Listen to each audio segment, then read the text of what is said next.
Doctor, A ver, am, con podría, o quién? sea, Rocío, A ver, Rocío. am, lo que recuerdo, doctor, es que son primero las fosas nasales, la faringe, la laringe, la tráquea, los bronquios, bronquiolos, eh, y bronquiolos em, respiratorios, Ya sigue, hasta ahora estamos bien. bronquiolos, creo que eran respiratorios secundarios, doctor. No, al Y, final son los respiratorios esto, Rocío. ah, sí. Y, o sea, los bronquiolos creo que tienen como que muchos nombres y al final vienen los alveolos y Ya. pulmones. Y los alveolos en sí, al final, ¿qué conforman?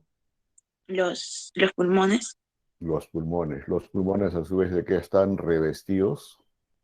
de la pleura, Vale, tanto parietal como vale. Muy visceral. bien, muy bien. Pero una pequeñísima aclaración nomás. Primer segmento, cavidades nasales. Luego viene la primera porción de la faringe, la nasofaringe. Laringe, tráquea, bronquios principales. Luego viene el árbol bronquial, esto intraparenquimal, hoy donde terminan los bronquiolos respiratorios y los acinopulmonares, pulmones en sí, y estos recubiertos directamente por la hoja pleural más interna que son la pleura visceral. Y tapizando a la parte interna de la caja torácica la pleura parietal. Bien, en reunión pasada hemos revisado hasta antes de tráquea, hasta laringe. Rocío, ¿y cuál es el cartílago de la laringe más inferior en su conformación?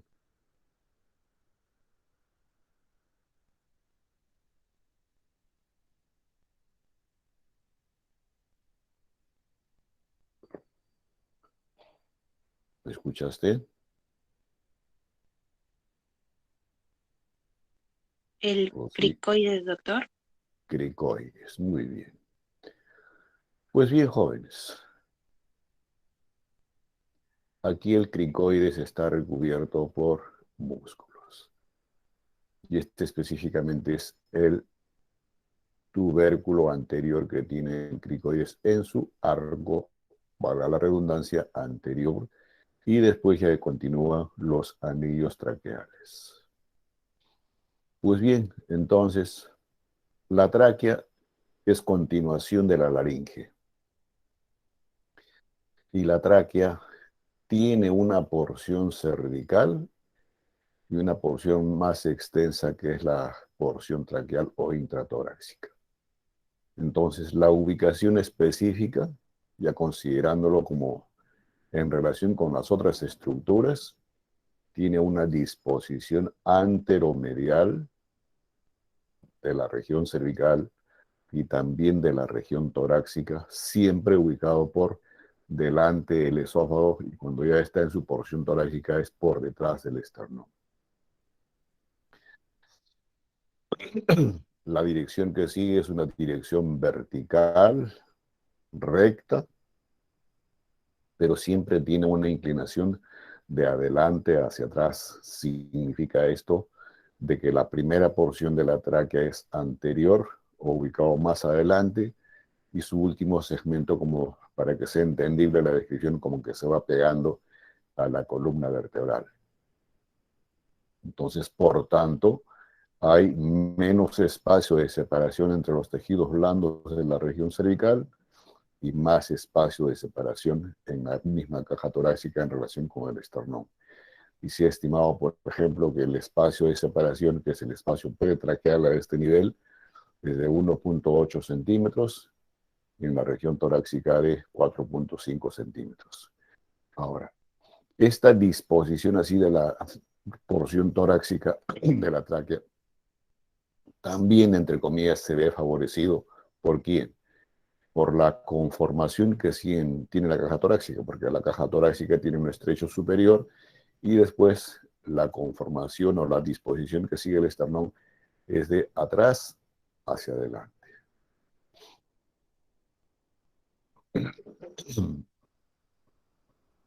Luego, ¿qué forma tiene esta porción del aparato respiratorio? Una forma cilíndrica,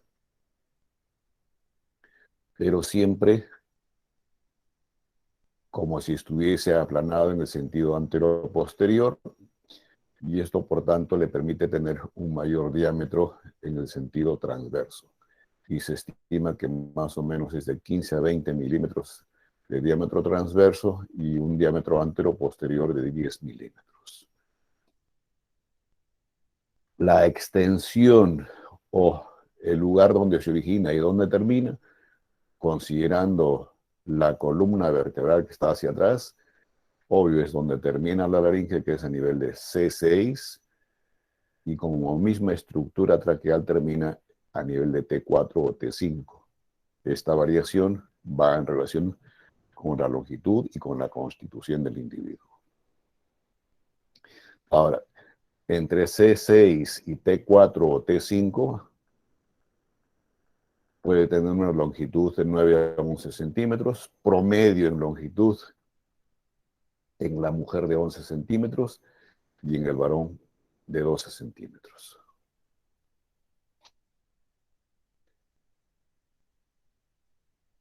Entonces, aquí tenemos más de cerca estos detalles que hemos comentado. Ahí está el diámetro antero-posterior, la longitud.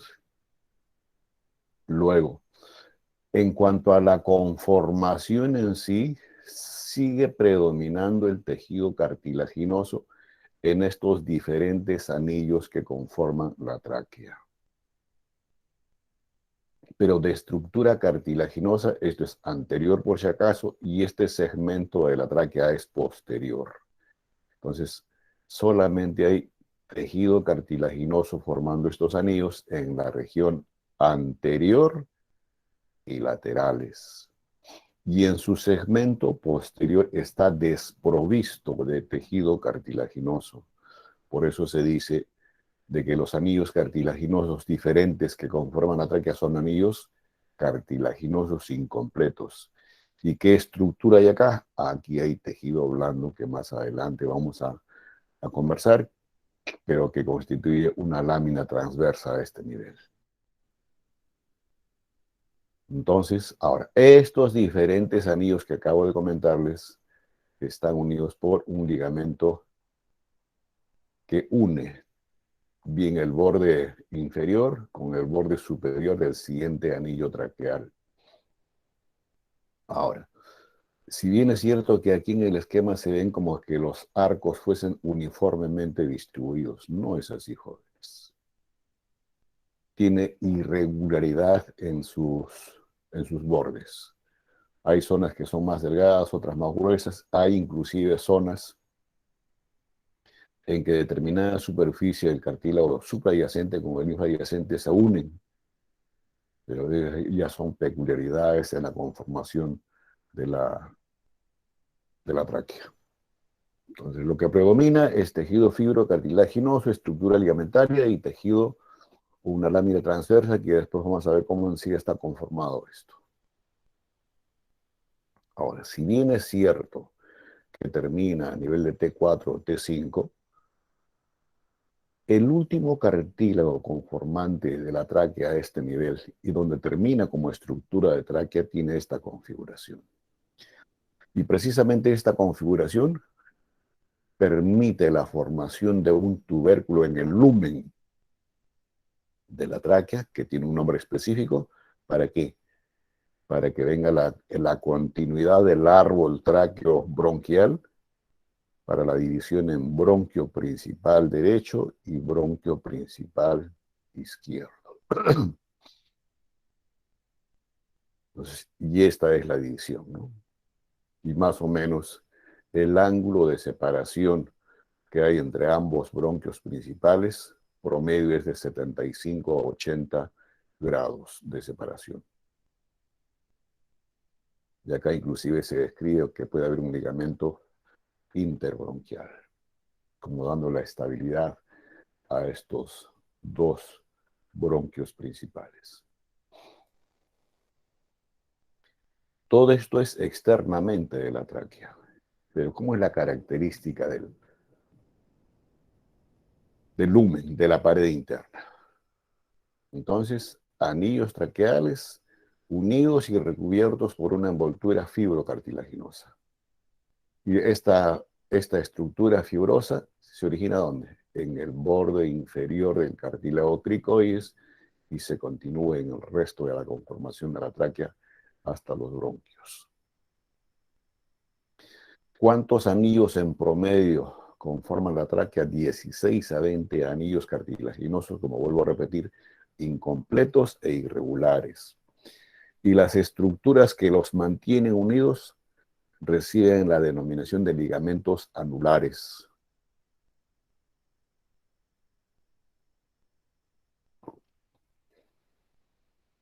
Que predomina ¿dónde?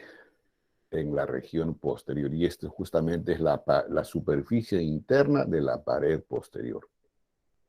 Entonces, esta membrana fibrosa es la que reemplaza esto que les decía. Ahí está la membrana fibrosa. Pero ¿qué más hay ahí? Hay un tejido conjuntivo que tiene la característica de formar pliegues longitudinales y sobre eso está el músculo que hay en esa región. Músculo liso, y ese músculo liso recién después va a tener la recubierta de tejido mucoso, y la mucosa que predomina en la tráquea es una musculatura de tipo ciliar, de características muy delgadas, transparente, que tiene glándulas en su conformación, que se adhiere con facilidad a las otras estructuras que están por fuera de la mucosa. Entonces, estos pliegues longitudinales son los que dicen que van a favorecer el deslizamiento, entrada o salida del aire. Ahora, más en detalle, ¿cómo es específicamente la conformación de un anillo traqueal en el segmento posterior donde no hay cartílago? Lo tenemos acá, jóvenes. Este es el tejido conectivo de recubierta externa que tiene la tráquea. Este es el anillo cartilaginoso en sus regiones laterales y anterior, y en la región posterior no hay cartílago. Y lo que hay es ese tejido conjuntivo que les dije, la membrana fibrosa, la musculatura lisa, y sobre eso recién la superficie de la mucosa que tiene en su conformación aparte de cilios glándulas traqueales. Y por detrás, jóvenes, está la pared anterior del esófago. Y obvio, la explicación es lógica. ¿Por qué no hay cartílago aquí? Porque si hubiese cartílago, jóvenes, estaría dificultuosa la progresión del bolo alimenticio, o sea, en el funcionamiento tanto en sí de la tráquea como del esófago. Y esta porción, que se llama la carina, realmente es una disposición interna que tiene la tráquea en su segmento final. Es como una protrusión, como les dije hace un momento, que recibe la denominación, y cuando se hace el procedimiento que se llama broncoscopía, se ve esta estructura. Entonces, eso ya es parámetro para quien realiza este procedimiento de ayuda diagnóstica, para que mediante el endoscopio pueda dirigirse al bronquio principal primario izquierdo o el del lado derecho.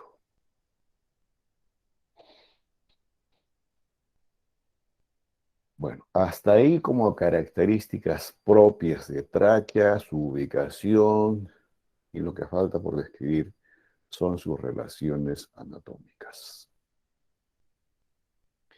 Y en cuanto a relaciones anatómicas, para ustedes esto ya no es novedad, porque ahora con la disposición específica que tiene la tráquea y estas estructuras que ya lo hemos revisado con anterioridad, ustedes van a poder establecer cuáles son sus relaciones anatómicas, tanto anteriores, en ambas regiones laterales y en la región posterior. Pero sin embargo, precisemos algunas que sí o sí deben recordarlas. Esta zona, jóvenes, que está por encima de la horquilla del esternón, y obvio, medialmente a la inserción de inicio de los músculos infrayoideos, incluyendo el esternocleidomastoideo, es el espacio pretraqueal. Y este espacio pretraqueal es el que debe recordarse si alguien más adelante, o no solamente que acoja la especialidad quirúrgica, que digamos en situaciones de emergencia, cuando tenga un mecanismo obstructivo en la vía aérea respiratoria, tiene que saber cómo actuar para hacer el procedimiento que se llama traqueostomía. Y en situaciones de emergencia, inclusive una traqueostomía, si bien es cierto, es un procedimiento quirúrgico para acceder a la vía aérea respiratoria cuando hay ese mecanismo obstructivo que les comenté, tiene que saber abordar en situaciones de emergencia, inclusive colocándoles una cánula hasta el lapicero, por supuesto, esterilizada, y salva la vida del paciente. Y para eso tiene que saber que la existencia de este espacio pretraqueal, pero esta superficie de la tráquea que generalmente obedece al tercer y cuarto anillo traqueal, no está, como se dice, a flor de piel. Hay estructuras que están ubicadas en su superficie anterior. ¿Y quiénes están ahí? La vena tiroidea inferior y también las yugulares anteriores conjuntamente con el nervio laríngeo recurrente. Entonces, esas estructuras son las que hay que tener en consideración en este espacio. Ahora, en la misma región anterior o superficie anterior de la tráquea y en relación con generalmente el segundo y tercer anillo traqueal, está ubicada esta porción de la glándula tiroides, que es el istmo tiroideo. Y el istmo, algunos lo llaman como cuerpo de la glándula, es la zona glandular que une tanto el lóbulo izquierdo como el lóbulo derecho. Entonces, este es el otro reparo anatómico que se tiene que tener en consideración. Y obvio, por encima de la porción de inicio de la tráquea está la laringe. Ya ustedes saben que el cartílago más identificable es esta superficie del cartílago tiroides. Ahora, entonces ahí lo tienen en más detalle este istmo, pero por supuesto ya acá no se observa las otras estructuras en relación con la tráquea, pero recordarles que por delante aquí van a estar los músculos esternoioideo, esternotiroideo y la fascia cervical superficial. Vuelvo a repetir que la glándula, fundamentalmente el istmo, y hacia abajo los vasos tiroideos inferiores.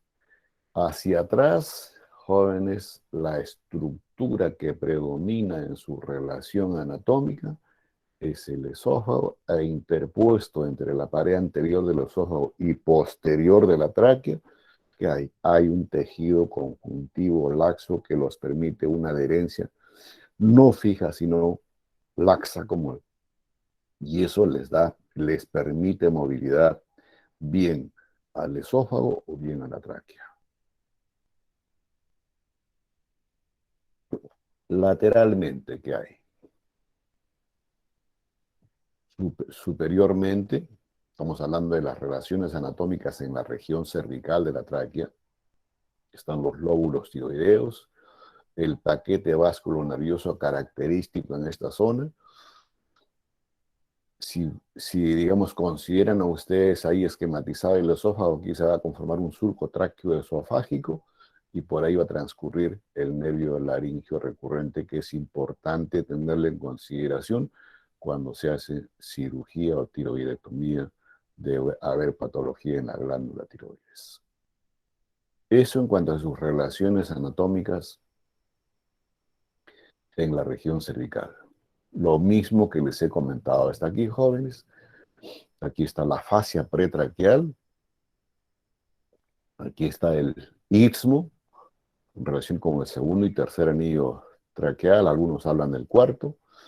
Lateralmente, si consideramos a la misma glándula, los lóbulos tiroideos. Y en un esquema más de cerca, este es el nervio laríngeo recurrente, jóvenes. Y este es el espacio tráqueo-esofágico. Y lateralmente, este paquete vasculonervioso para ustedes no desconocido. Carótidas primitivas, yugular interna y el décimo par craneal. Entonces,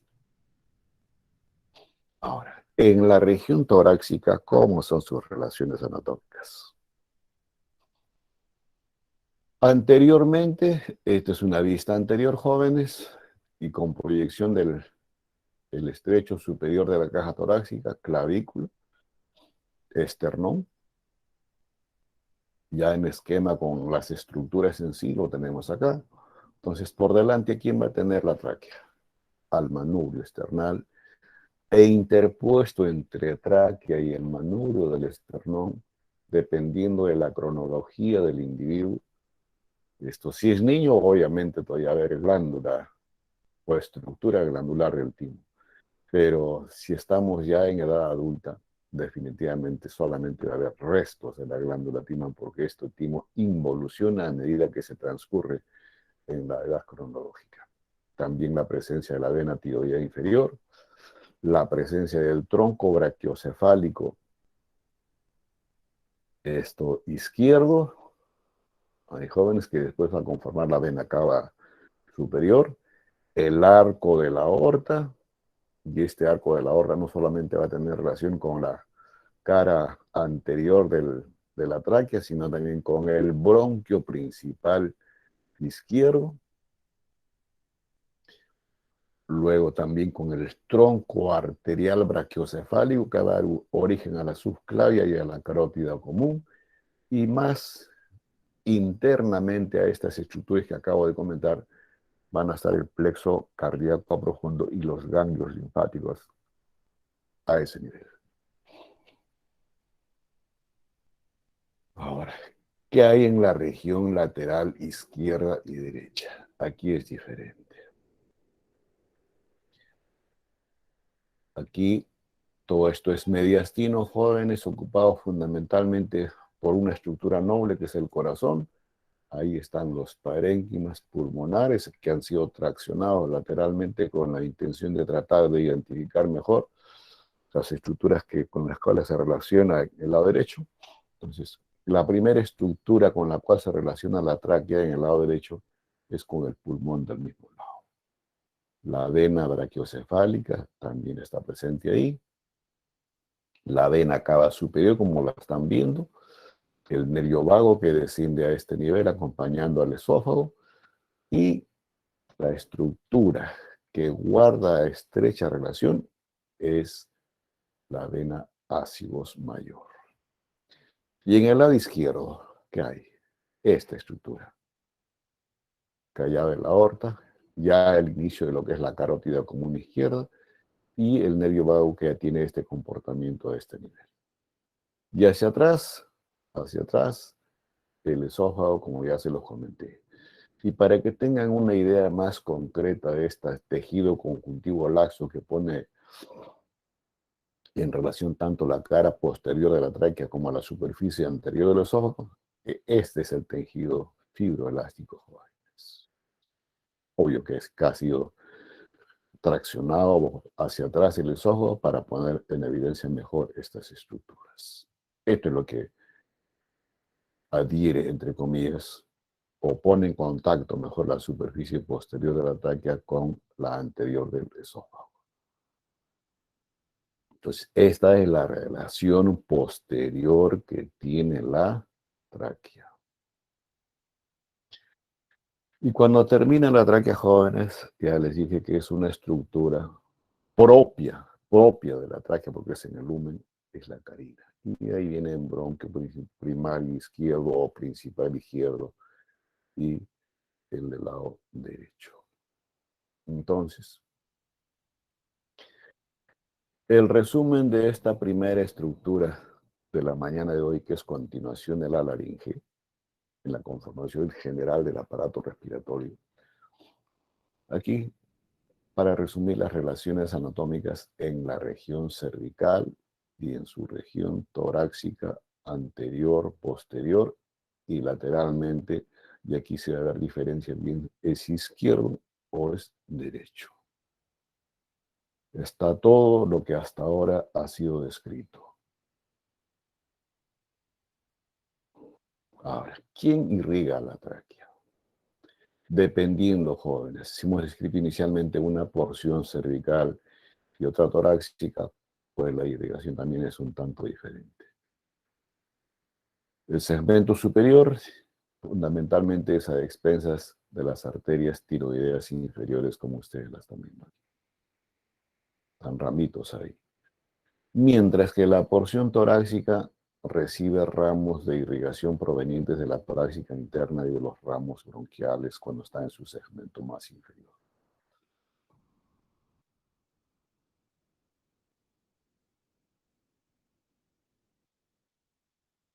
Y ahora hablemos de lo que continúa la tráquea. Son los bronquios primarios o principales, derecho e izquierdo.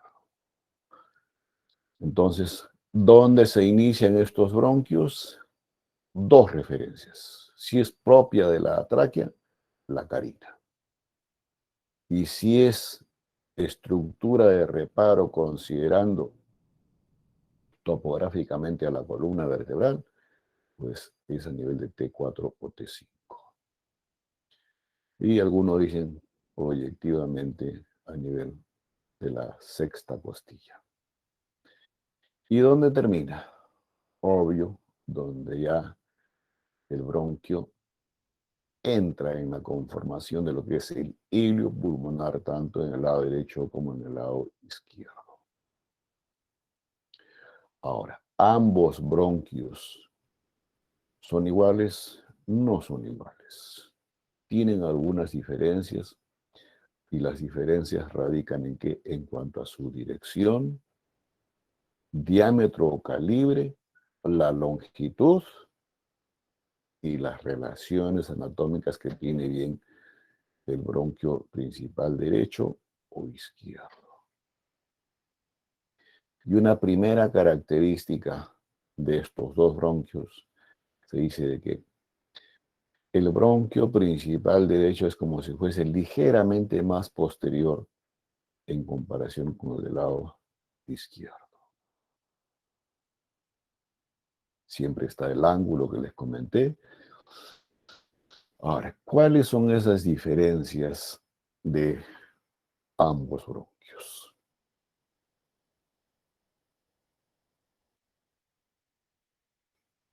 La dirección. No está muy bien representado aquí, pero el bronquio principal derecho es más vertical en comparación con el izquierdo. Entonces, si esto es vertical, este tiene una disposición más horizontal, más horizontal. Otra diferencia, el diámetro o calibre. El derecho tiene un diámetro de 15 a 16 milímetros, o sea, de lumen, y el izquierdo tiene un diámetro solo de 10 a 11 milímetros. O en otras palabras, esto es más ancho en comparación con el izquierdo. La longitud, el derecho que es vertical de mayor diámetro, es más corto.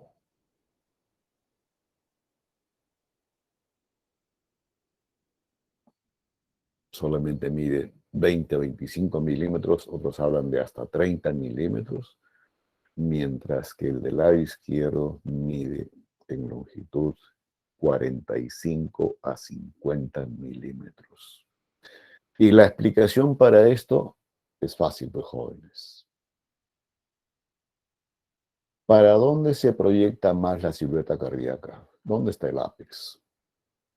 Está a nivel del quinto espacio intercostal, línea medio clavicular. Entonces, como que lo desplaza al parénquima pulmonar izquierdo más lateralmente. Y esa es la explicación por la cual este bronquio tiene mayor longitud.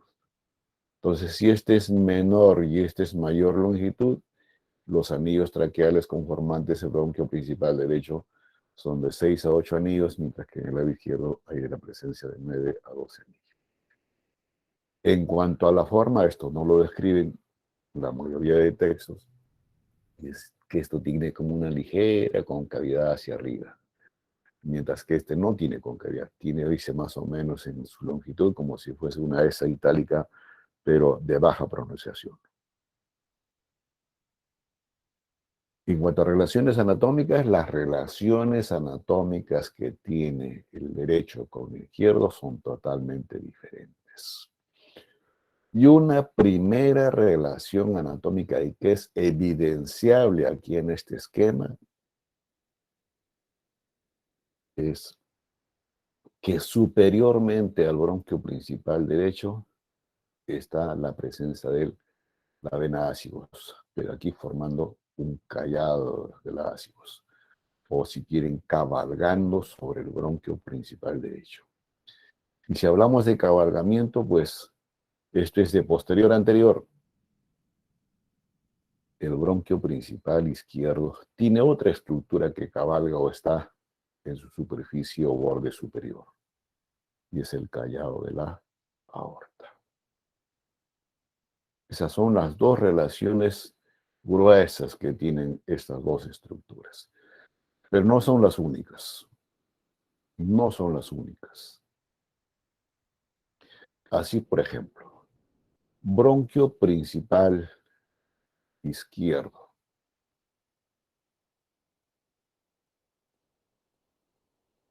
Considerando las otras estructuras que hay acá, aparte de ser corto y vertical, pasa entre quienes, entre la vena cava superior e inferior, y en qué más, inferior al callado de la, acá está el callado de la ácidos y está ubicado por detrás del, ahora, considerando este mismo bronquio, pero otras estructuras, la arteria pulmonar, jóvenes, pasa entre quienes, entre la vena,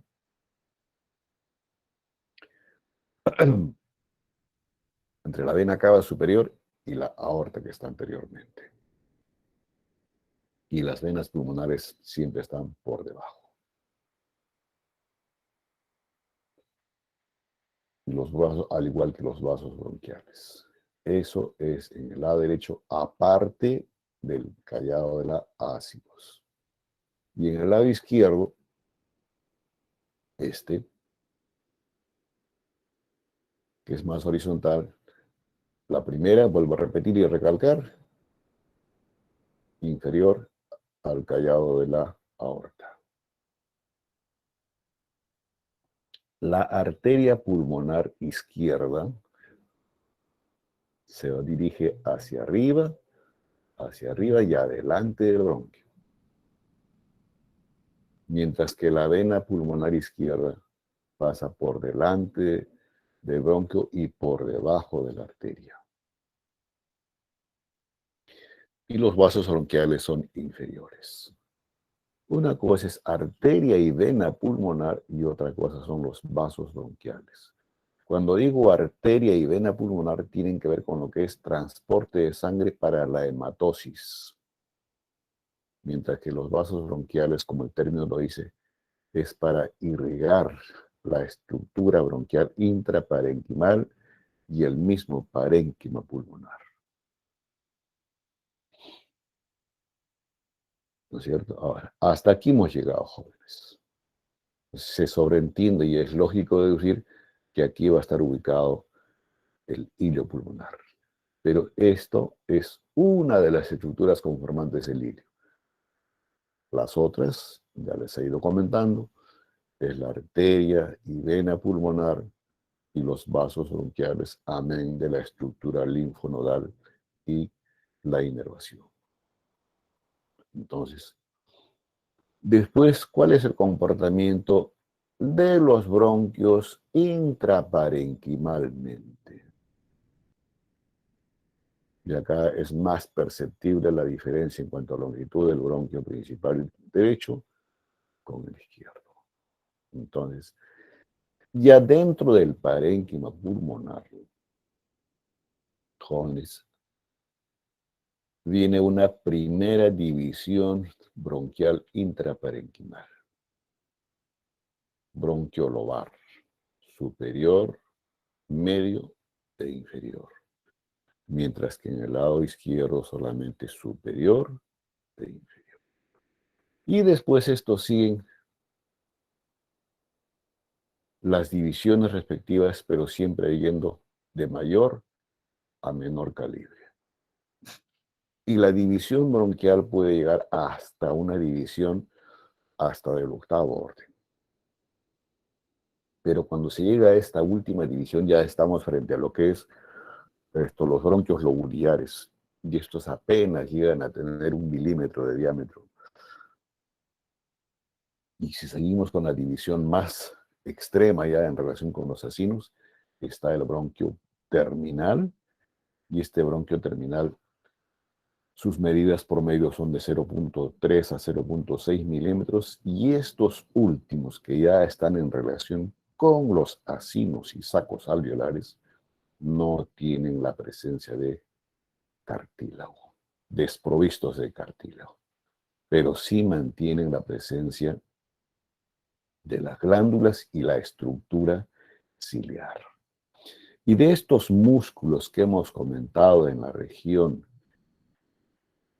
de la superficie predominantemente posterior de la tráquea, se continúan, jóvenes, acompañando a las divisiones bronquiales, pero predominantemente tienen ubicación ¿dónde? Donde se produce la división bronquial. ¿No es cierto? Entonces, si estos son los bronquiolos lobares, luego vienen los bronquiolos segmentarios. Entonces, en estas divisiones es donde predomina. Y la predominancia de estos estratos musculares en estos sectores del árbol bronquial, ¿qué hacen? Son los que contribuirían a la explicación fisiopatológica cuando, digamos, hay procesos de asma en alguna persona. ¿Por qué? Producto del espasmo de estas fibras musculares a nivel de esas divisiones bronquiales. Luego, ¿cómo es la división que falta aquí? Este es el árbol bronquial, jóvenes, intraparenquimal. Y como en el hilo pulmonar están los bronquios lobares, bronquios, acompañado de las arterias y venas pulmonares, jóvenes, la disposición de estos bronquios pueden ser epiarteriales o subarteriales. ¿Y qué continúa aquí? Lo que falta es esta estructura donde realmente se produce el intercambio gaseoso o la hematosis. Entonces, todo esto que hemos comentado es el árbol bronquial. Y árbol bronquial es hasta antes de los bronquiolos terminales, o sea, a este nivel. Y estos bronquiolos terminales, como vuelvo a repetir, no tienen la presencia de cartílago. Entonces, el árbol bronquial propiamente dicho, hasta antes de los bronquios terminales, simplemente sirven como vías de conducción del aire, tanto de entrada como de salida. Mientras que donde realmente se produce el intercambio gaseoso es en el árbol alveolar, conformado por los bronquiolos respiratorios, los conductivos y finalmente los sacos alveolares. Aquí se produce el intercambio gaseoso o el acino, y este acino se le considera como la unidad eh, estructural básica y funcional desde el punto de vista anatómico, fisiológico. Todo esto ya es microscópico, jóvenes, y más en detalle lo tienen acá, que es una vasta y extensa superficie, inclusive se describe de que en el proceso de expiración puede llegar a unos 30 metros cuadrados y si es inspiración hasta 100 metros cuadrados. Recubierto por una red capilar amplia y suficiente donde en esta capilaridad se produce el intercambio gaseoso, se, se deja el CO2 y sale el oxígeno.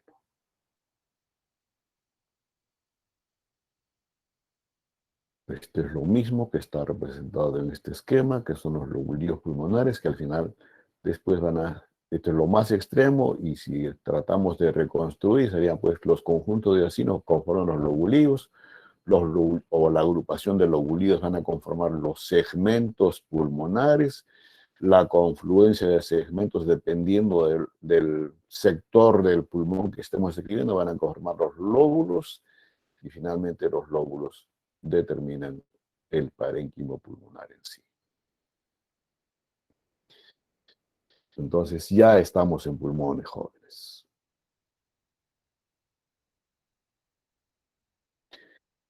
Y los pulmones son estos. Obvio, la ubicación no es difícil. La respuesta de inmediato es en la región de la caja torácica, pero lateralmente a este espacio que estoy remarcando, que es el mediastino. Mediastino. O sea, no solamente basta decir en la caja torácica, no. Es lateral al mediastino, tanto el lado derecho como el del lado izquierdo. Ahora,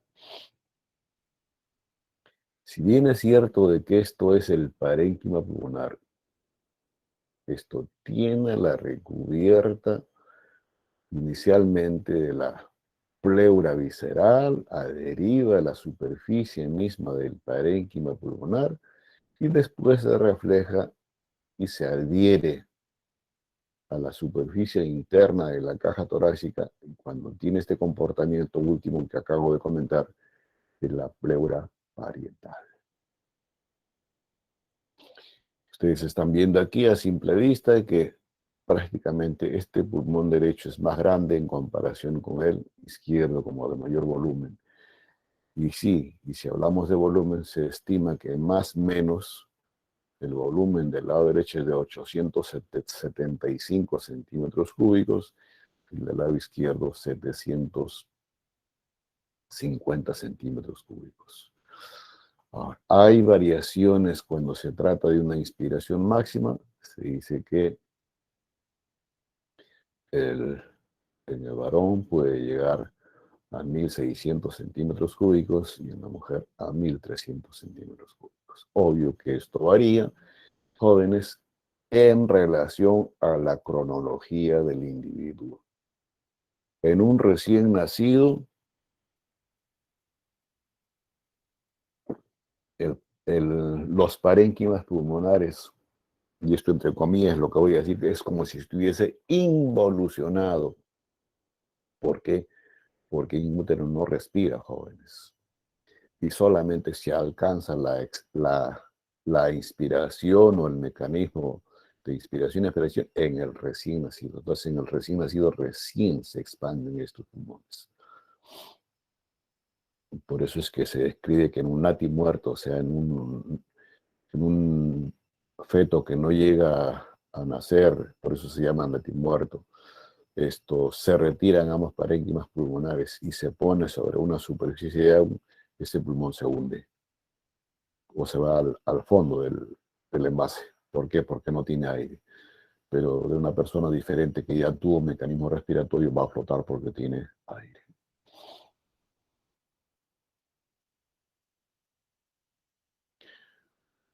Peso promedio del pulmón oscila entre 500 y 600 gramos.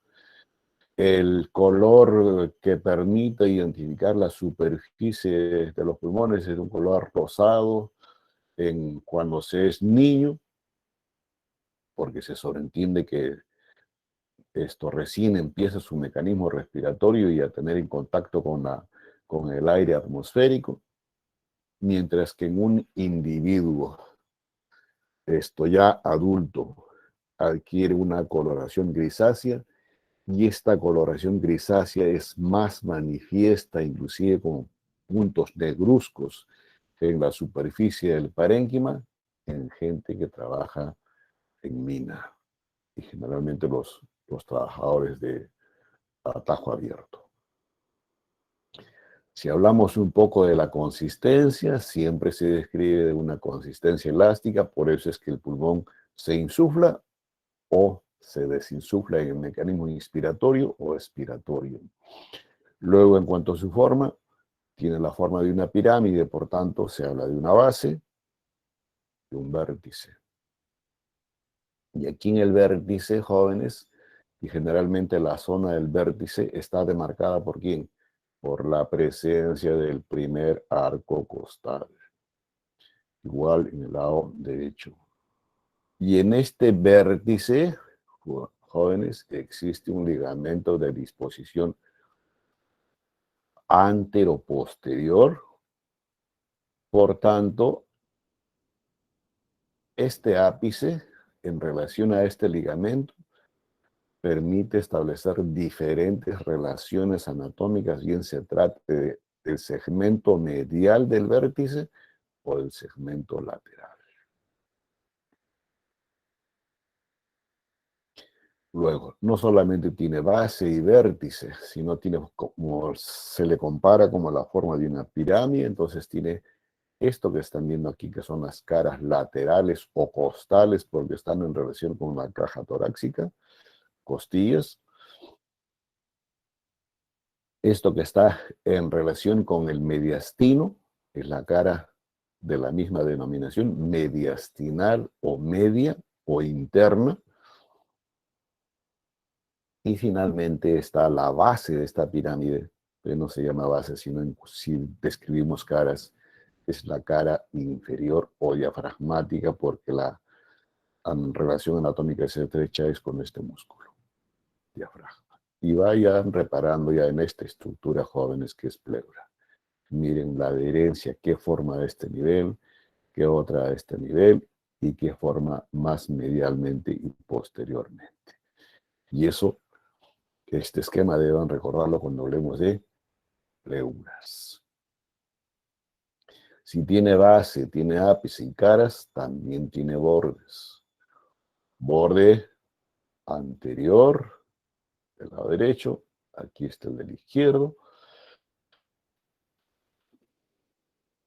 Borde inferior, o si quieren donde se junta la cara diafragmática con la cara lateral o costal, y tiene un borde posterior que no se ve aquí, pero ese borde posterior está en relación anatómica estrecha con el surco pulmonar.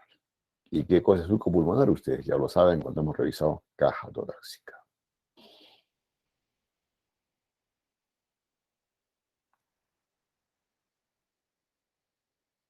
Ahora, si bien es cierto que ahora se llama pulmones, el término griego del cual deriva la denominación de esta estructura es neumón. ¿Qué significa en la traducción neumonía? Entonces, y esto tiene importancia semiológica porque cuando hay procesos inflamatorios a este nivel, no vamos a decir pues pulmonitis, el término es neumonía. Inclusive cuando hay procesos patológicos, que digamos, estamos proyectándonos un poquito ya a la descripción de la cavidad virtual pleural, y ocupan este espacio y lo convierten en real, como por ejemplo la presencia de aire por patologías que de repente más adelante describimos, se llama neumotórax. ¿Ya? Ahora, en cuanto a orden, aparte de lo que hemos comentado, si eso tratamos de compararlo en porcentajes, se dice que más o menos el pulmón derecho sería un poco más grande en un 10% en comparación con el lado izquierdo. Una de las relaciones anatómicas del vértice pulmonar en su región lateral, en ambos lados, es con la arteria subclavia. Pero acuérdense de que la estructura anatómica para delimitar el vértice es el primer arco costal. O sea, el parénquima pulmonar que está por encima de este arco realmente es si es pleura, es cúpula, y si es pulmón, es vértice.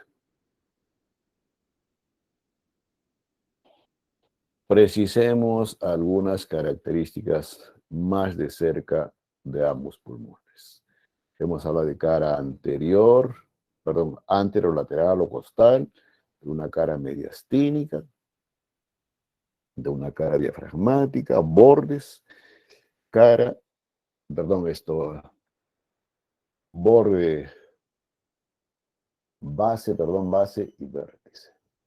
Ahora, aquí los pulmones han sido traccionados lateralmente, como ustedes están viendo aquí. Por tanto, está deformado su borde anterior igualmente aquí. Si esto lo volvemos a su posición normal, el esquema representativo de esto lo tenemos aquí.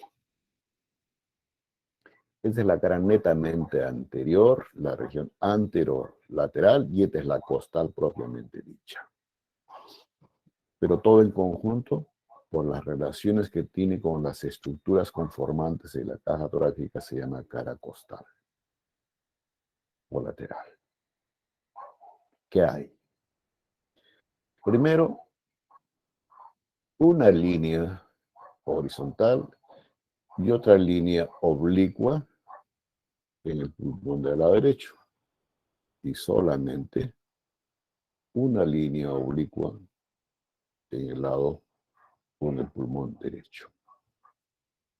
Pero estas no son líneas, son cisuras. Cisura horizontal y la cisura oblicua en el caso del pulmón derecho, y únicamente la cisura oblicua en el lado izquierdo. ¿Y qué hacen estas cisuras?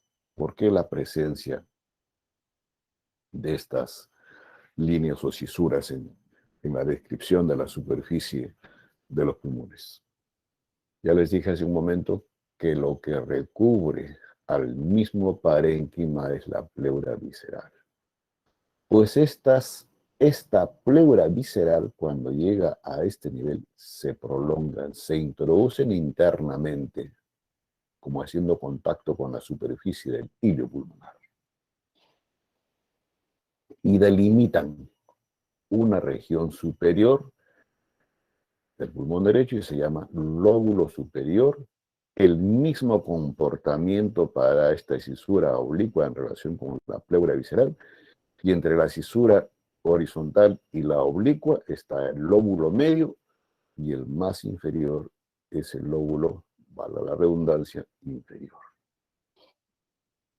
Y en el lado izquierdo solamente vamos a describir dos lóbulos: lóbulo superior y lóbulo inferior. Ahora, esta cisura horizontal del pulmón derecho más o menos coincide con el cuarto espacio intercostal si hacemos una topografía con relación a la caja torácica. Y esta cisura oblicua, que aparentemente se inicia en esta región baja, pero no, se inicia más o menos, se describe a una distancia de 6 a 7 centímetros del vértice del pulmón de ese lado. Ahora, ¿qué más nos permite identificar mejor aquí de lo que ya hemos comentado de pulmones? Base, vértice o ápice. El borde anterior prácticamente lineal, Y este es el borde anterior del lado izquierdo, que tiene esta configuración. Ya esta configuración así del borde anterior obedece a quién? A la presencia de la silueta cardíaca a este nivel. Por eso se llama escotadura cardíaca. Y entre la parte inferior de este borde, cuando termina la escotadura cardíaca, y el segmento terminal de la cisura oblicua del parénquima pulmonar izquierdo, a este segmentito se le llama la língula del pulmón izquierdo. Ahora, ¿qué otra cara? O más detalles. Esta es la cara costal propiamente dicha. Esta es una vista netamente lateral. Igual, vemos las cisuras que hemos comentado, la horizontal, la oblicua. ¿Y qué más hay acá, jóvenes? Sí se ve, como unas ligeras depresiones que ha esquematizado aquí el autor de este esquema. Esas son las impresiones que dejan los arcos costales. Entonces, la característica de esta cara costal es las impresiones de los arcos costales en la diferente superficie. Igual acá, este es el lado izquierdo. Aquí se ve mejor las impresiones costales. La cara mediastínica no se ve aquí, pero que lo revisamos más adelante. La cara diafragmática estaría proyectada aquí, ¿no es cierto? Pero sí lo hemos visto mejor aquí. Esta es la cara inferior o diafragmática. Y miren la concavidad que tiene. Y eso justamente es por la convexidad superior que hemos comentado en la descripción del diafragma. Y acuérdense que el hemidiafragma del lado derecho es más elevado en comparación con el izquierdo. A ver, ¿quién me dice por qué?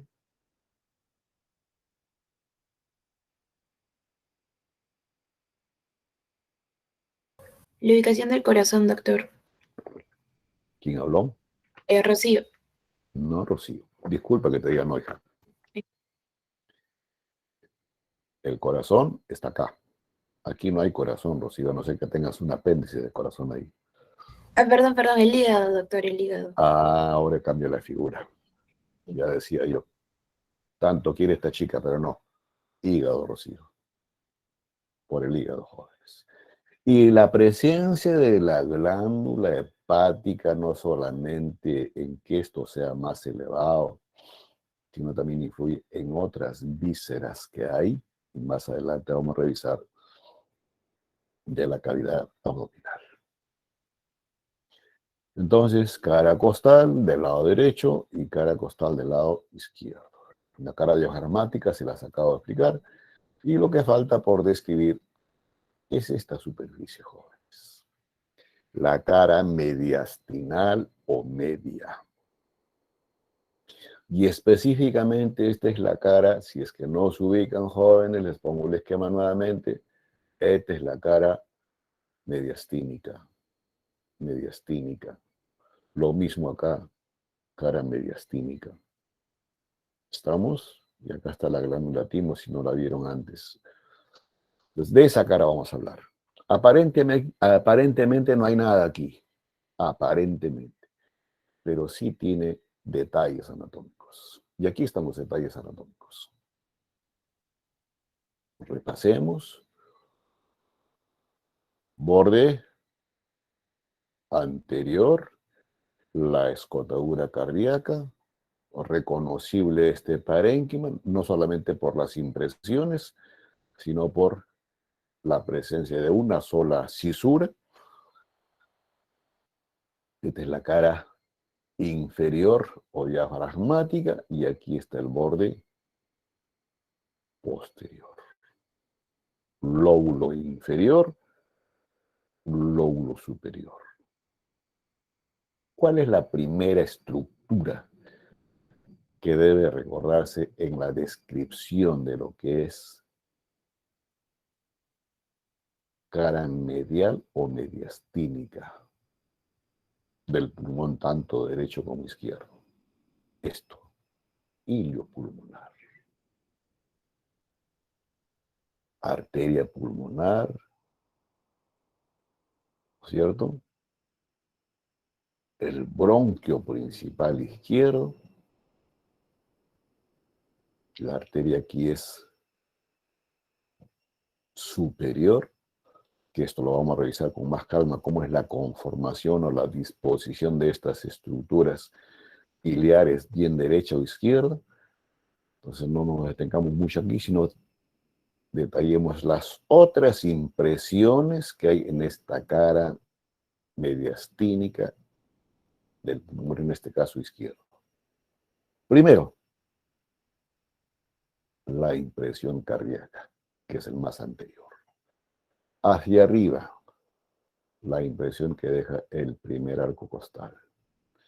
Algunos consideran que puede haber la presencia de esta impresión, dependiendo de la edad jóvenes, de la glándula tipo.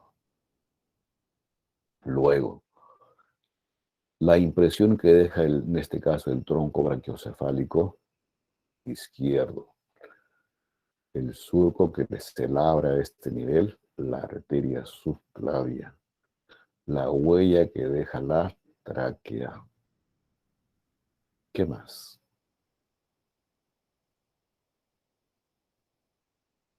El callado del arco de la aorta, o simplemente arco de la aorta, y la impresión que deja la aorta descendente. Y más inferiormente, ustedes saben que continúa el esófago, está el surco para el esófago. Esos son las impresiones o detalles anatómicos que tiene la cara mediastínica del lado izquierdo. Si eso tiene el izquierdo, jóvenes, ¿qué tiene el derecho? Borde anterior, acá ya no hay escuatadura cardíaca. Borde posterior, tiene hilio, sí tiene hilio, pero vuelvo a repetir, nos lo repasamos en esquemas más adelante, como es ambos hilios tienen las mismas estructuras, pero la disposición es diferente fundamentalmente en relación con el bronquio principal y la arteria bronquial. ¿Qué impresiones hay acá, jóvenes? Surco de la vena cava superior. Pequeño surco para el primer arco costal. Para la vena brachiocefálica obvio del lado derecho. La arteria subclavia. Huella que deja la tráquea a este nivel. El esófago, en esa porción del esófago. Y luego la huella que deja el mismo esófago es su recorrido que tiene por la caja torácica. Y aquí sí hemos escrito un callado en el lado izquierdo, pero es un callado en relación con la aorta. Aquí está el callado de la básicos. Cabalgando sobre el bronquio principal,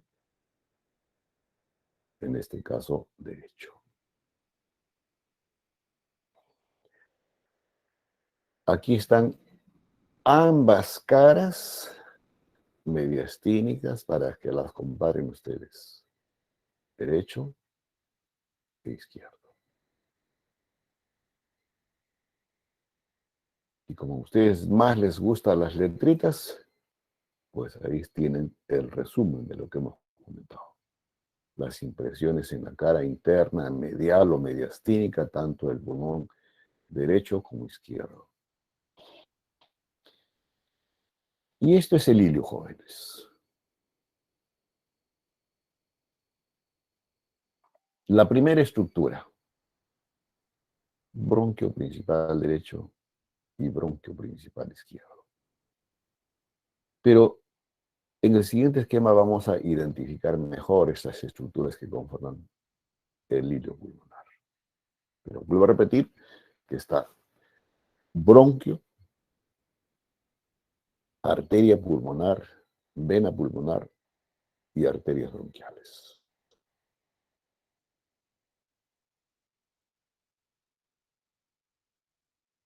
La diferencia entre ambos hilios está acá, jóvenes. Cara mediastínica, pulmón derecho e izquierdo. Esto es el hilio. Como un espacio que se labran ahí esas estructuras en esta cara de ambos pulmones. En el caso del derecho, miren, si desinsertamos todo esto esquemáticamente y lo trasladamos aquí, este es el derecho. Forma cuadrangular. A diferencia del lado izquierdo que no es cuadrangular. Por la forma que adopta se le describe como si tuviese la forma de una raqueta. Y la base de esta raqueta es el ligamento pulmonar, al igual que este. ¿Dónde está la diferencia? Este es el bronquio principal, derecho.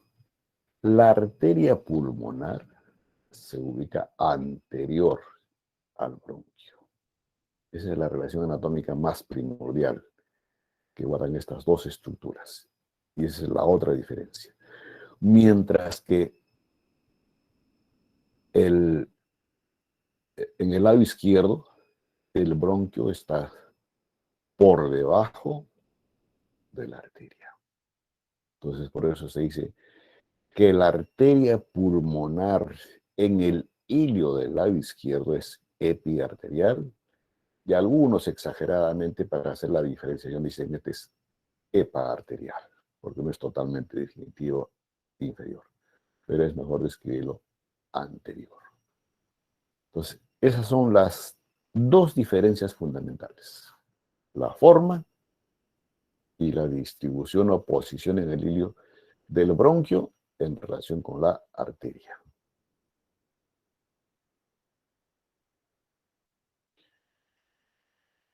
Bueno, este es un esquema que lo he colocado acá, jóvenes, para que ustedes identifiquen cómo es la parte central que separan a las dos parénquimas pulmonares, que es el mediastino. Y el mediastino tiene una porción superior, otra inferior, una anterior y otra posterior.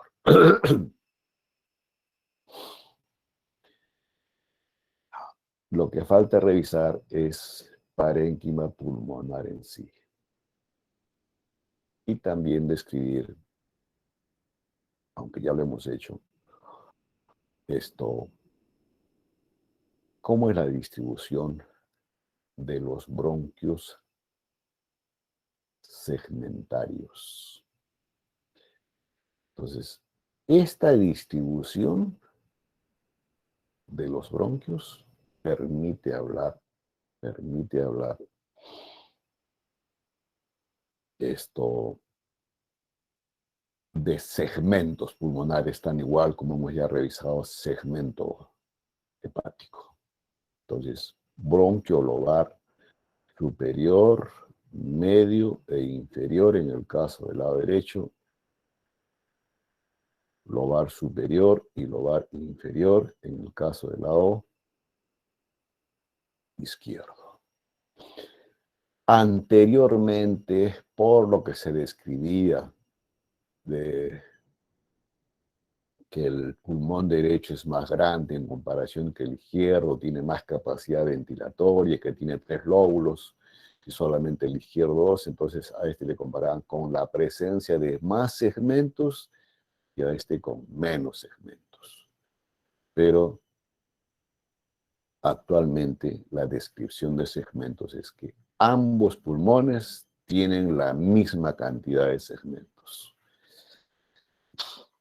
3 segmentos en el lóbulo superior, 2 en el lóbulo medio y 5 en el lóbulo inferior.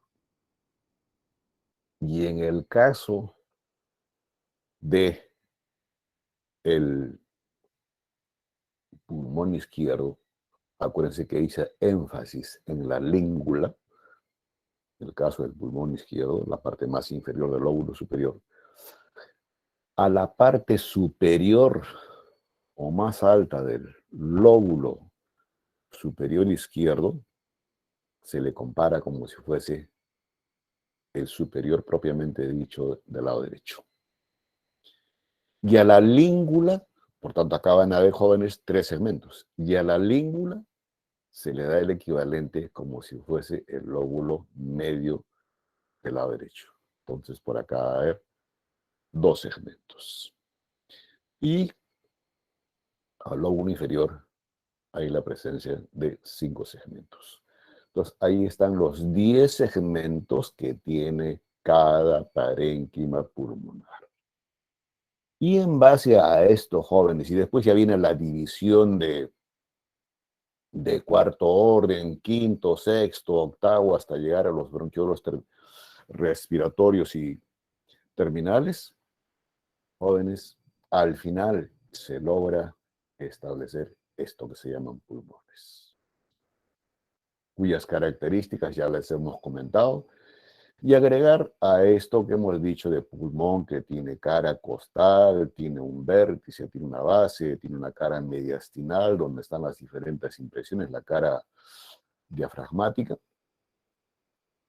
Estos diferentes colores que ustedes ven están hechos en base a estos segmentos. Entonces, hablar de segmentos pulmonares.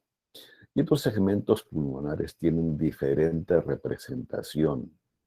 Bien, hablemos de su cara lateral en ambos lados,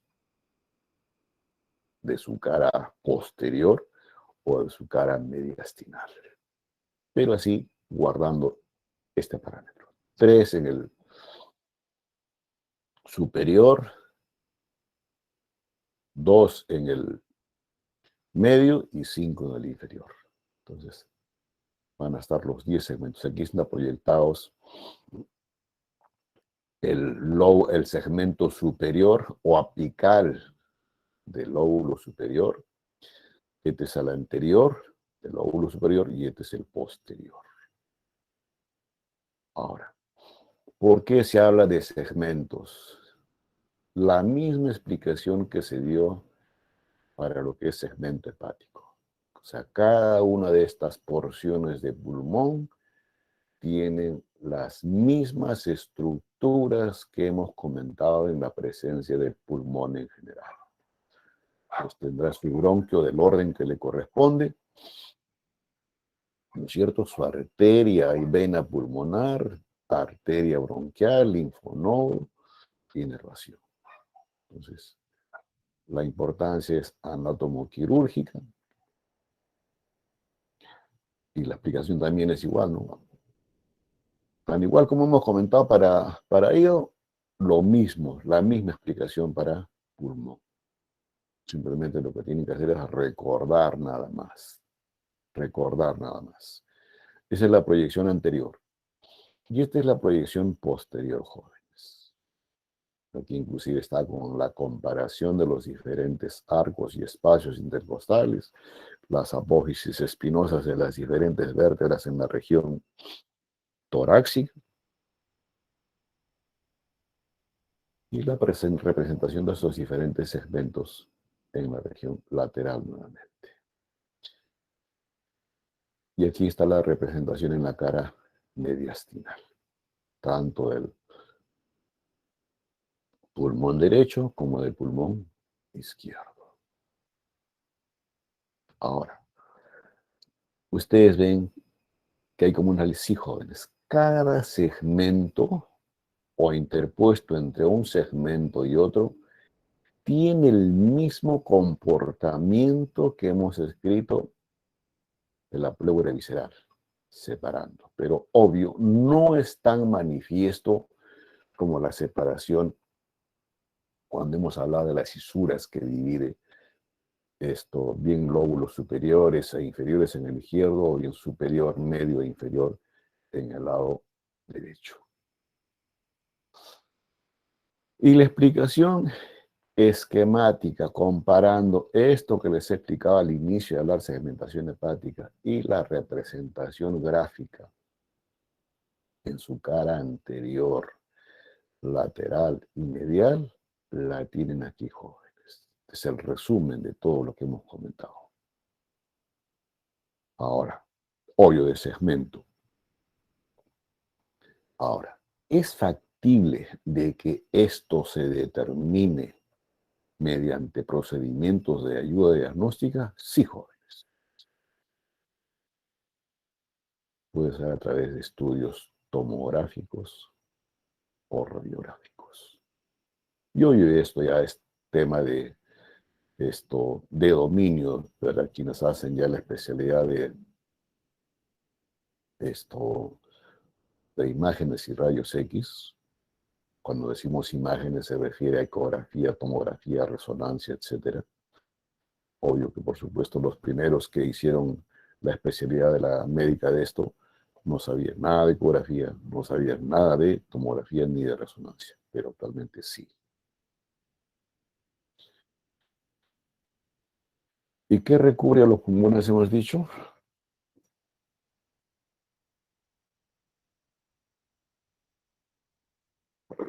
A ver, señorita Jocelyn Candelaria Quenta Flores. Sí, buenos días, doctor. Lo que Bueno, recubre a los pulmones sería la pleura, que sería dos, una parietal y una visceral. no, la que recubre directamente, La Yolanda, visceral. es la pleura visceral. Pleura visceral. ¿Sí?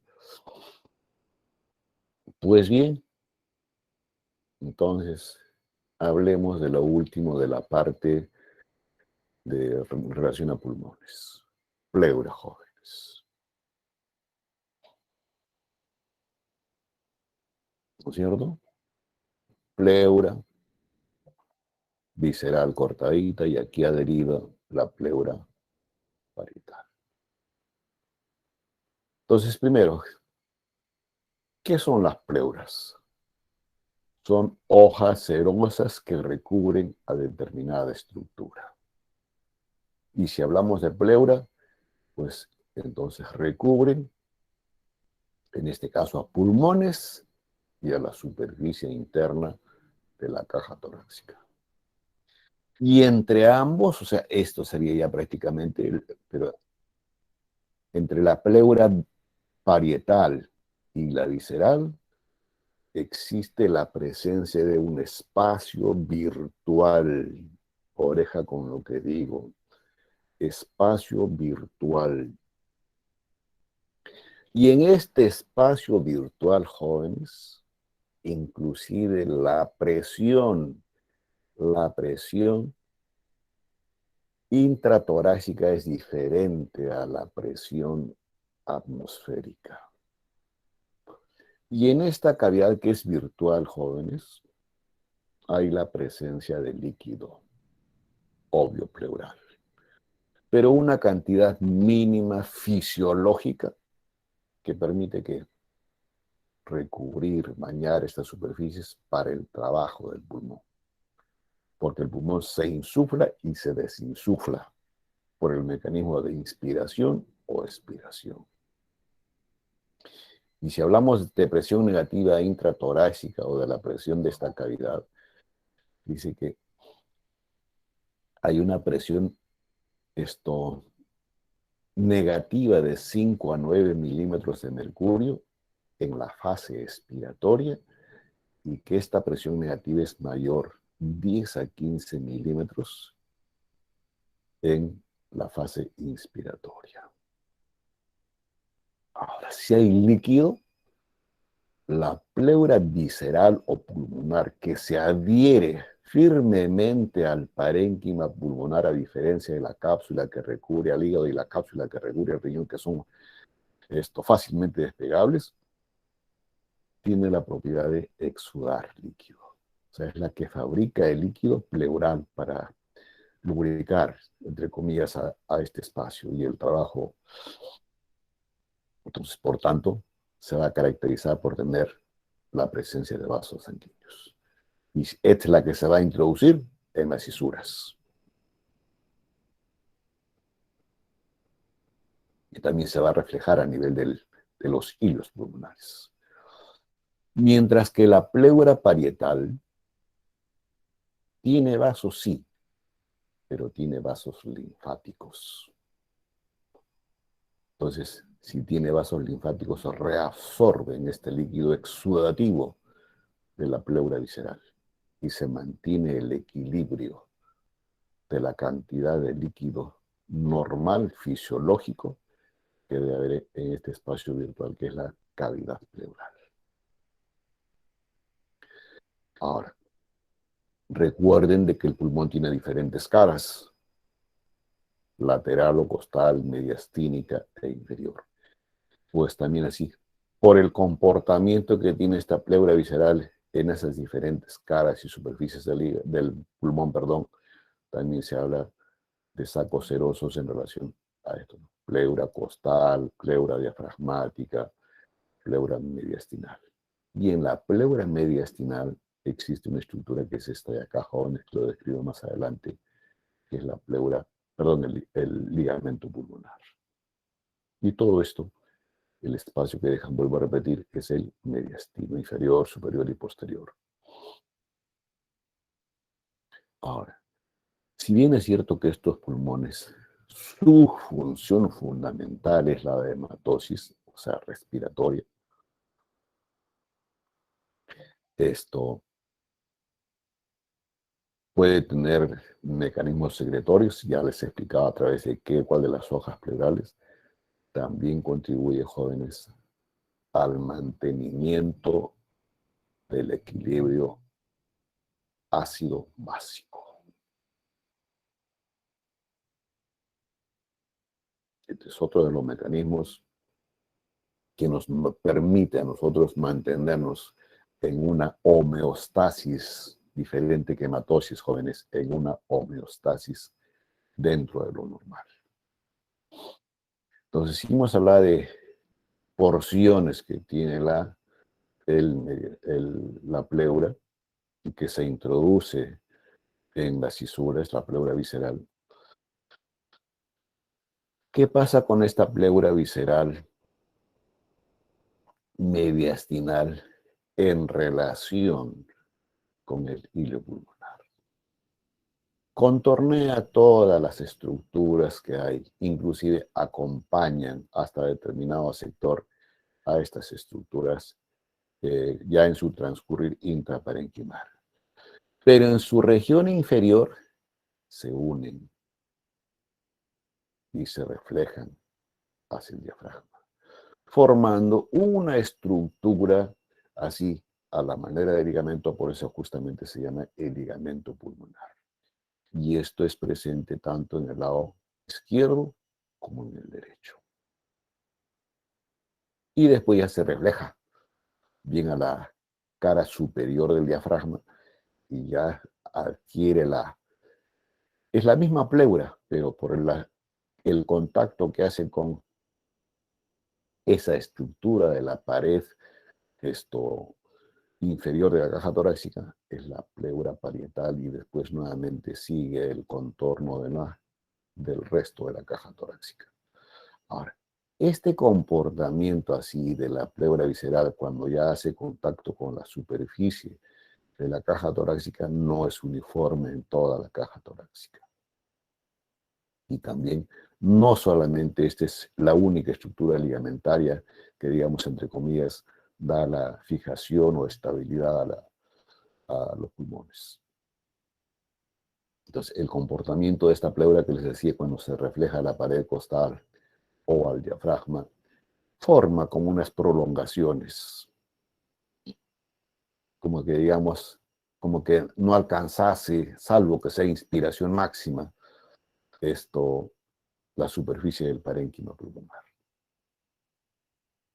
Y a estas, digamos, prolongaciones o pliegues pleurales se les da la denominación, dependiendo de la ubicación, de recesos pleurales costo diafragmático. ¿No es cierto? Luego está el receso costo mediastínico, cuando la pleura está en relación con el mediastino y esta superficie de la caja torácica. Y este receso costo mediastínico es anterior y posterior. Y otro receso que hay aquí, que no se ve muy bien, se relaciona con el mismo diafragma, es el frénico mediastínico. Y el otro receso, pero no tan pronunciado como este, es a nivel de la cúpula pleural, o sea, con el vértice de ambos pulmones. Esto que acabo de comentar es válido tanto para el pulmón derecho como para el izquierdo. ¿Y qué pasa con la pleura cuando, digamos, está en esta porción del vértice pulmonar? Aquí el comportamiento pleural tiene características especiales. Y existen o se describen dos ligamentos. Costopleural, primer arco costal, en relación con la cabeza y cuello. Luego está un ligamento que está en relación con el escaleno anterior, más con las vértebras a este nivel, que es el vértebro pleural. Y finalmente, otro ligamento anterior que es también de la misma denominación. Como que estos dos estructuras ligamentarias también dan la sujeción, pero en un aspecto superior o superficie superior a la pleura. Porque si no, la aplicación sería pues como que la pleura que se cae. Entonces, esto lo sujeta o le dan fijación. Esto es lo normal de la presencia ocupando las regiones laterales en comparación con el mediastino de la caja torácica. Pulmones. Ahora, estos espacios, vuelvo a repetir, son como vacíos, ¿ya? Y eso tiene su importancia fisiopatológica cuando hay algún mecanismo patológico a este nivel que luego se los explico. Entonces, esto es lo normal. ¿Y qué pasa? ¿Qué pasa, jóvenes? Cuando hay un mecanismo traumático que altera la presión negativa de la caja torácica, obvio, con relación a los pulmones, y la presión atmosférica. O en otras palabras, se rompe y producto de un trauma se altera todo esto y se introduce el aire en oreja, en el espacio pleural. ¿Qué va a pasar con el pulmón? Se altera, jóvenes, ya no va a tener la presión negativa que le permita expansión o inspiración y aspiración. Se colapsa. Y dependiendo de la magnitud en que se altere y el grado de lesión, puede colapsarse el pulmón así totalmente.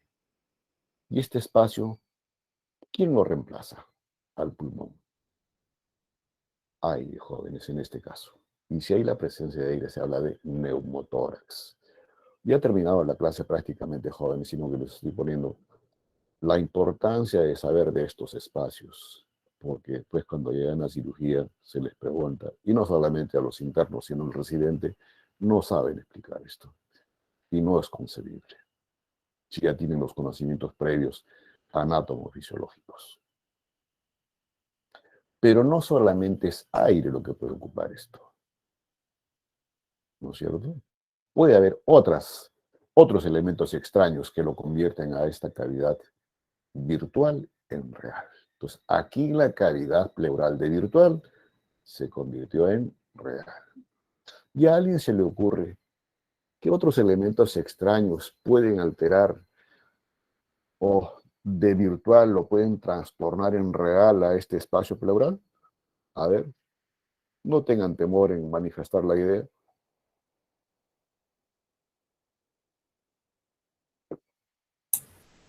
¿Algún líquido, doctor? Perdón, ¿Algún líquido que se filtre? ¿quién habló? Nina. ¿Quién? Nina, ¿Felipe? ¿correcto? Bandido, porque tú ya me escuchaste antes, pues. Sí, está bien, líquido. Y si hablamos de líquido, jóvenes, puede ser sangre, puede ser, si hay un proceso silencioso, pus, puede ser un líquido exudativo cuando hay simplemente procesos inflamatorios específicos, como el caso de la tuberculosis, ¿no es cierto? Y dependiendo que realmente sea el elemento extraño que a esta cavidad virtual lo convierte en real, va a cambiar de denominación. Si acá es aire, es neumotórax. Si hay pus, Felipe, es piotórax. Si hay sangre, Felipe, Hemotórax, doctor. hemotórax. ¿No es cierto? Y si hay la presencia de, o la exuberancia cantidad de líquido de la pleura visceral producto de este proceso que les puse como ejemplo de TBC, es hidrotórax. O sea, aquí el espacio pleural está normal. Aquí de virtual se pasó a real bajo esos mecanismos que les puse de ejemplo, que son los más frecuentes y prácticamente están todos los que les he comentado. Ahora, es factible evaluar pulmones, es factible determinar si la cavidad virtual sigue siendo virtual o está alterada, sí, jóvenes. Entonces, esta es una radiografía para evaluar pulmones, parénquima pulmonar. Aquí está el receso o seno costo diafragmático, que está en la voz. Es el seno freno mediastínico, acá le llaman cardiofrénico, que bueno, es lo mismo. Y aquí ambos parénquimas están distendidos en posición normal. Y esto que está ensombrecido así, esta es la silueta cardíaca. Así oscuro, ¿por qué? Por la presencia del hilio pulmonar, bien derecho o bien izquierdo. Y aquí está el vértice, siempre por encima del primer arco costal. Y aquí esta sombra que se ve así, la tráquea. Entonces la imagen radiológica que da el aire es esto, oscuro, estos son huesos. Lo mismo aquí, jóvenes. Y acá también otra silueta cardíaca de diferente conformación, pero siempre miren, la cúpula diafragmática derecha es más elevada en comparación con el izquierdo. Lo mismo acá, acá está el receso que les he comentado. Y finalmente, jóvenes, aquí tienen un ejemplo de cómo está ocupado este espacio. El receso costo diafragmático, este espacio.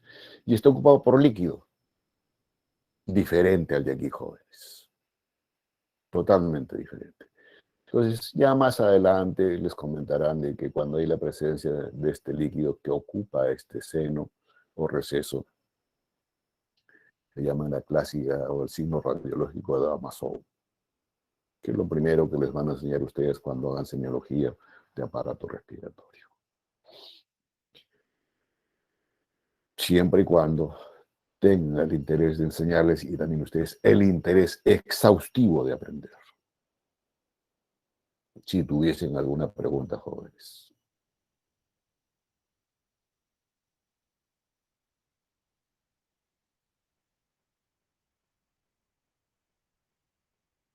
Preguntas, muchachos.